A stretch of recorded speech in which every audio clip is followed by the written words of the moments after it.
मतलब फिर तो करो या मरो वाली चीज़ है। प्लीज़ कंट्री का डिसीजन बहुत सोच समझ के, एक बार आ गए ना उसके बाद निकलना बहुत मुश्किल है।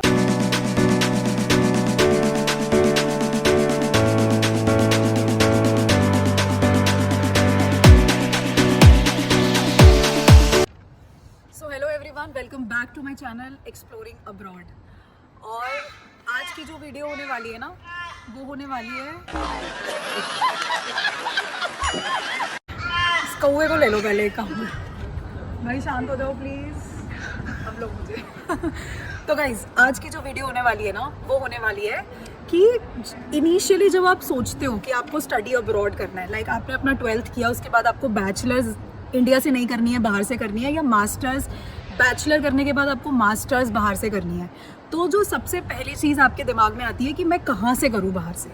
लाइक बाहर बहुत कंट्रीज़ हैं, हमने सुना है USA, UK, देन यूरोप में कंट्रीज़ हैं, जर्मनी, फ्रांस, इधर आप साउथ एशिया की तरफ आएंगे तो Australia is there, New Zealand is there, तो बहुत सारी कंट्रीज़ हैं। तो मैं जो सबसे पहली चीज़ आपको सजेस्ट करूँगी, तो मैं आपको इसमें 8-10 सजेशंस बताऊँगी कि कैसे आप डिसाइड करें कि आपको कौन सी कंट्री जाना है, क्या सूट कर रहा है आपके प्रीवियस स्टडीज़ से रिलेटेड, आपके फ्यूचर गोल्स से रिलेटेड। तो फॉर एग्जांपल सबसे पहले आप लोकेशन डिसाइड करो कि आपको किस लोकेशन पर जाना है। अब ये ना पर्सन टू पर्सन डिपेंड करता है कि उस पर्सन को क्या बेनिफिट है। अब जैसे किसी को PR के लिए जाना है तो बच्चे कनाडा ज़्यादा प्रेफर करते हैं, किसी को अच्छी अच्छी कंपनीज़ में जॉब करने के लिए जाना है, एक्सपोजर बहुत ज़्यादा चाहिए तो वो गूगल, माइक्रोसॉफ्ट USA में उसको प्रेफर करते हैं, किसी को मैकेनिकल की तरफ जाना है तो वो जर्मनी को प्रेफर करता है। तो it depends person to person. तो आपको सबसे पहले लोकेशन करना है कि आपको किस लोकेशन पे जाना है। जो बेसिक्स हैं लोकेशन में, वो सबसे पहला मैं आपको बेसिक्स ये बता देती हूँ कि सेफ्टी बहुत इंपॉर्टेंट है। तो एज अ गर्ल मैंने ऑस्ट्रेलिया इसलिए ऑप्ट किया था क्योंकि यहाँ पे जैसे कि कनाडा वगैरह में क्या होता है कि जैसे वीड वगैरह ये सब बहुत लीगल है, तो आपको जंकीज़ वगैरह ज़्यादा, मैंने भी यूट्यूब पे ही सर्च किया था, तो जंकीज़ वगैरह बहुत सारे मिलते हैं। ऑस्ट्रेलिया में सेफ्टी बहुत अच्छी है, वुमेन सेफ्टी, अगर मैं कहूँ गर्ल सेफ्टी, तो आप मेरे यहाँ पे जो लोग हैं वो 12 बजे भी रात को काम करके आते हैं और सेफली कर रहे हैं आराम से, उनको कोई प्रॉब्लम कभी फेस नहीं हुई है। Safety is the thing. Then there is a climate is the biggest role, because आप कहीं जा रहे हो, आपकी बॉडी उस टेम्परेचर पे रह पाएगी नहीं रह पाएगी, तो climate is the main thing. तो क्लाइमेट के लिए मैं कहूँगी US का क्लाइमेट बहुत हार्श है, इवन कनाडा का climate is also very harsh, Germany का क्लाइमेट भी हार्श है बट कनाडा से बेटर है। तो मैं तो यही कहूँगी कि ऑस्ट्रेलिया का क्लाइमेट सबसे अच्छा है, इंडिया से सिमिलर है। ठंड भी उतनी है जितनी हमें इंडिया में मतलब मैं नॉर्थ इंडिया से हूँ, तो नॉर्थ इंडिया में जितनी ठंड दिल्ली में पड़ती थी उतनी ठंड इधर भी पड़ती है। गर्मियाँ मैंने अभी देखी नहीं है क्योंकि गर्मियाँ आनी बाकी हैं, तो इट इज़ लाइक इंडिया जैसा ही है। देन तो ये हो गया आपका लोकेशन। सेकेंड चीज़ जिस पे हम बात करते हैं वो है कोर्स और यूनिवर्सिटी। तो गाइज कौन सा कोर्स आपको करना है वो बहुत इंपॉर्टेंट है। अगर आपको मैकेनिकल इंजीनियरिंग में अपना पूरा बनाना है, जैसे आपने बैचलर्स करा है मैकेनिकल इंजीनियरिंग में, अब आपको मास्टर्स करना है, तो गो फॉर जर्मनी ट्राई करो। अगर आपको सॉफ्टवेयर इंजीनियरिंग या फिर आजकल IT और कंप्यूटर साइंस का बहुत ज़्यादा, तो अगर आप अफोर्ड कर सकते हो तो आप US जाओ, ठीक है। अगर आप अफोर्ड का थोड़ा है कि लोन वोन लेना पड़ेगा एंड थोड़ा है, तो फिर आप ऑस्ट्रेलिया सब बेस्ट ऑप्शन नहीं है, बिकॉज यहाँ पे बहुत सारी टॉप यूनिवर्सिटीज़ हैं, G8 यूनिवर्सिटीज़ हैं, प्लस QS रैंकिंग में ही 6-7 यूनिवर्सिटीज़ हैं जो ऑस्ट्रेलिया की टॉप यूनिवर्सिटीज़ के अंदर आती है। इवन जिस यूनिवर्सिटी में मैं अभी पढ़ रही हूँ, यूनिवर्सिटी ऑफ वोllongong, ये भी 200 के अंदर QS रैंकिंग में आती है। तो there are many universities in Australia which comes under QS ranking. US की अगर आपको अफोर्डेबिलिटी का कोई प्रॉब्लम नहीं है, then go with US, otherwise you can come to Australia as well if you are looking for a loan or something like that.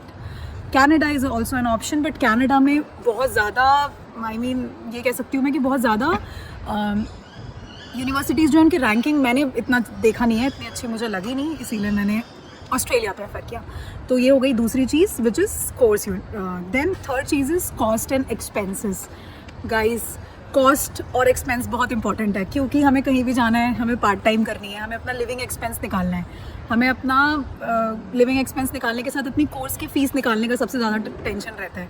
तो इसके लिए भी मैं कहूँगी ऑस्ट्रेलिया सबसे बेस्ट है। मैं ये प्रूव नहीं कर रही हूँ कि ऑस्ट्रेलिया सबसे बेस्ट है, बट अगर आप सारे रीजंस को उठाओगे तो ऑस्ट्रेलिया है बेस्ट। वाई? US में मैं आपको रीज़न दे रही हूँ। तो US में आप जाते हो तो आपका जो फ़ीस है वो ज़्यादा है, फ़ीस तो यहाँ भी ज़्यादा है, फ़ीस है इक्वली हो, थोड़ी बहुत ज़्यादा है US में, एनीवेज फ़ीस ज़्यादा है। बट US में क्या है कि आप ऑफ शोर मतलब ऑन कैंपस ही सिर्फ पार्ट टाइम जॉब ढूंढ सकते हो और कर सकते हो, ऑफ कैंपस नहीं कर सकते। तो that's the baddest thing. On campus अभी एक कैंपस में 20,000 बच्चे हैं और 20,000 जॉब्स तो नहीं है ना, तो दैट्स द प्रॉब्लम यूएस में। Then if you come to Australia, Australia में आप ईजिली काम कर सकते हो, आपको बहुत सारी जॉब्स मिल जाएंगी। इट डिपेंड्स, अगर आपके पास कोई कैपेबिलिटी है तब तो बहुत ही जॉब्स है, मिल जाएंगी। इनिशियली सबको प्रॉब्लम होती है, हर इंटरनेशनल स्टूडेंट को प्रॉब्लम होती है इनिशियली। या तो किसी का कोई बैकअप है, किसी का कोई रिश्तेदार रहता है तो उसको प्रॉब्लम नहीं होगी, वरना स्टार्टिंग के 1-2 महीने सबको प्रॉब्लम होती है। बट जॉब मिल जाएगी, फ़ीस निकल जाएगी ऑस्ट्रेलिया में, फ़ीस निकल जाएगी आपकी, लिविंग एक्सपेंस निकल जाएंगे, आपके शौक भी पूरे हो जाएंगे, आईफोन भी ले लेंगे, एप्पल वॉच भी ले लेंगे, सब हो जाएगा। तो इसलिए ऑस्ट्रेलिया बेस्ट है। If I talk about Germany for the same reason, तो जर्मनी में भी अच्छा है, but the problem is language. If you know German then you can go for Germany.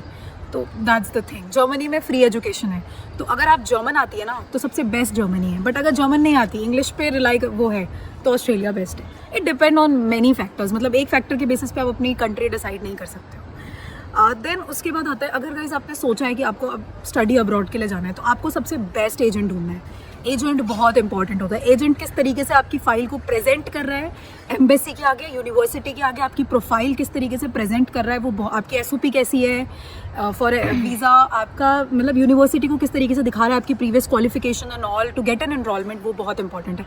Go for the good agent USA के लिए। सो मुझे जो पता है, यूएस के लिए आपको फ़ीस पे करनी पड़ती है एजेंट्स को।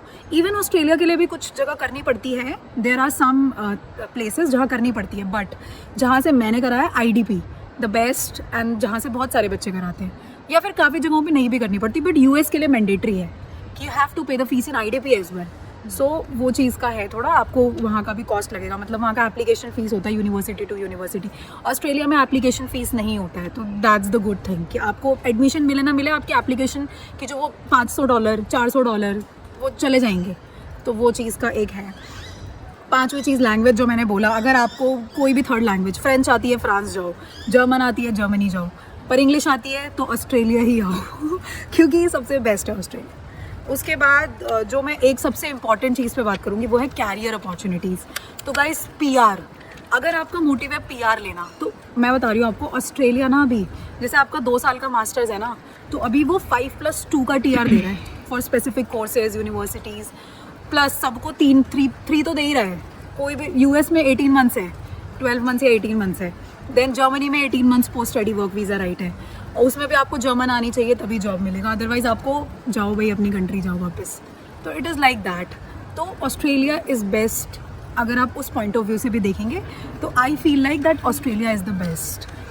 देन उसके बाद बाकी जो चीज़ें ये इतनी मैटर नहीं करती हैं, जैसे कि सोशल लाइफ, या वेस्टर्न कंट्रीज़ में हर जगह ही सोशल लाइफ बहुत अच्छी है, मतलब पार्टी एंड ऑल, थोड़ा कल्चर डिफरेंट है, तो वो कोई इतना नहीं है।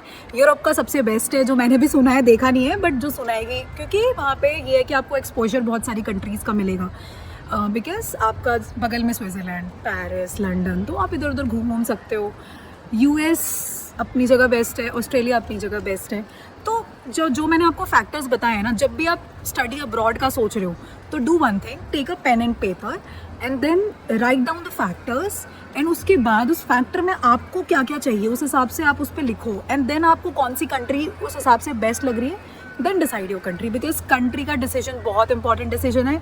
एक बार आ गए ना, उसके बाद निकलना बहुत मुश्किल है, मतलब फिर तो करो या मरो वाली चीज़ है, और करो या मरो नहीं, करना ही है। तो इसीलिए प्लीज़ कंट्री का डिसीजन बहुत सोच समझ के लेना, जो भी आपके फ्यूचर गोल्स से मैच कर रहा है और प्रीवियस स्टडीज़ से मैच कर रहा है, उसको देख के ही कंट्री का डिसीजन लेना। रही बात ईजी, अगर मैं बोलूँ कि कहाँ जाना सबसे ईजी है, तो जर्मनी जाना नहीं है ईजी। वाई? बिकॉज वहाँ पे आपको एकेडमिक क्वालिफिकेशन बहुत अच्छी चाहिए, आपके प्रीवियस स्टडीज़ में मार्क्स बहुत अच्छे होने चाहिए। यूएस से जाना भी ईजी नहीं है, आपको एक एक दिन का जस्टिफिकेशन देना होगा कि आपने प्रीवियस एक एक दिन क्या क्या किया है। इट इज़ लाइक वो ऑस्ट्रेलिया में भी देना पड़ता है, आपको अपनी एसओपी के थ्रू पूरा बताना पड़ेगा कि आपने ग्रेजुएशन अगर 2012 में की है, सॉरी या 17 में की है, तो उसके बाद आपको क्या क्या करना पड़ेगा, क्या क्या करा है आपने, ये आपको अपनी एसओपी में जस्टिफिकेशन देना पड़ता है। And even if I talk about gaps, तो गाइस गैप्स ऑस्ट्रेलिया अलाउड नहीं करता। तो आपको गैप्स का जस्टिफिकेशन देना है कि आपने क्या करा ग्रेजुएशन के बाद। अगर आपने कोई गवर्नमेंट एग्जाम की तैयारी करी है ना, तो आप उसके एडमिट कार्ड्स लगाओ, वो भी वैलिड है। पर जस्टिफिकेशन चाहिए उनको, ये चाहिए कि आपने करा क्या है, बस ये बताओ उनको। तो ओवरऑल ऐसा है, मैं तो यही सजेस्ट करूँगी, मेरा सजेशन यही रहेगा कि इन सारे पॉइंट्स को आप देखो और इन पॉइंट्स को देखने के बाद अपना decision low. That will be the best decision. Anyways आए हैं तो करना ही है, कोई कहीं भी जाए, सबको कुछ लाइफ में गोल्स होते हैं तभी जाते हैं, तो इट इज़ लाइक दैट। सो आज का व्लॉग यहीं पे ख़त्म करते हैं। Thank you for watching this video, hope you like this. Please like कर दो वीडियो को, सब्सक्राइब कर दो चैनल को। अगर कुछ भी डाउट होता है तो कमेंट करो, या फिर मेरे इंस्टाग्राम हैंडल पे भी आप मुझे कनेक्ट कर सकते हो। Thank you.